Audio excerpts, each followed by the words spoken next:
हमारे channel NS studio Kawardha में आप सभी का स्वागत है।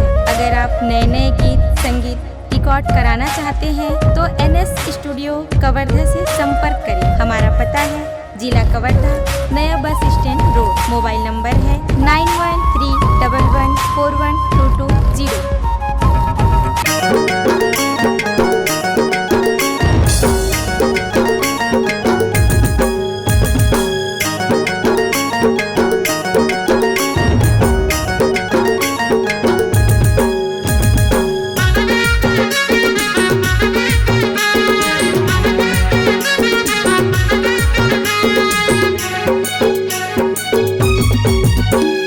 मया होगे मया होगे मया होगे मया होगे वो तोर संग रानी मोला मया होगे वो तोर बर गोरी मोला मया होगे ना।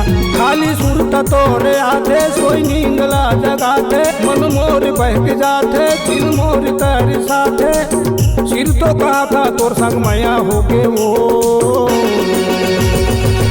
तोर संग रानी मोला मया होगे वो तोर बर गोरी मोला मया होगे ना।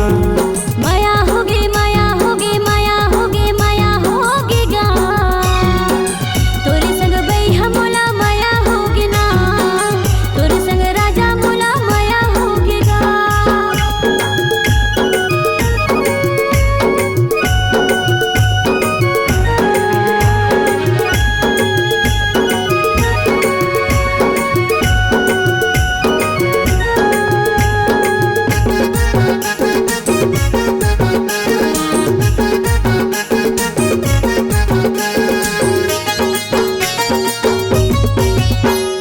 दिन भर गुनत रहता तू हिला मैं गोलिया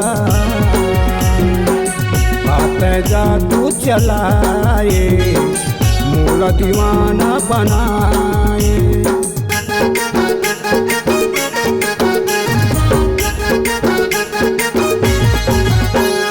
कामया के मंतर ते मारे दीवाना नस नस मामर समागे मोला दीवानी बनाए। अनपाने नहीं सुहावे मोला नींद नहीं तो आवे रोज सपना तोरे आथे मन तोर कोती जाथे सिर तो कहा था तोर से मया होगे ना। तोरे संग राजा मोला मया होगे गा। तोरे संग राजा मोला मया होगे ना।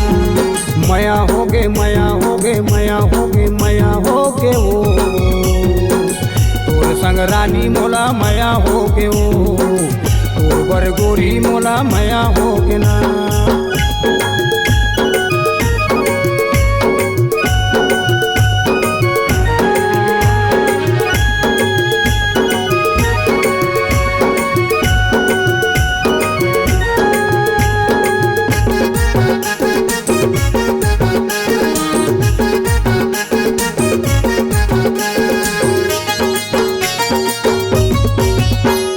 सपना देखत रही था आथे तोर चेहरा राजा ऐसे मुस्कुराए दिल मोर धड़काए।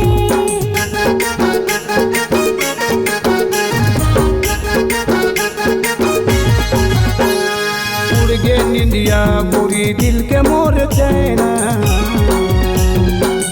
जबले मया बरसाए दिल मा मोर तय समाए।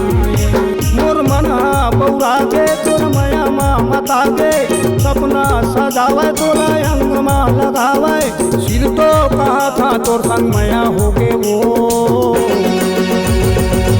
तोर बर रानी मोला मया होगे वो तोर संग गोरी मोला मया होगे ना।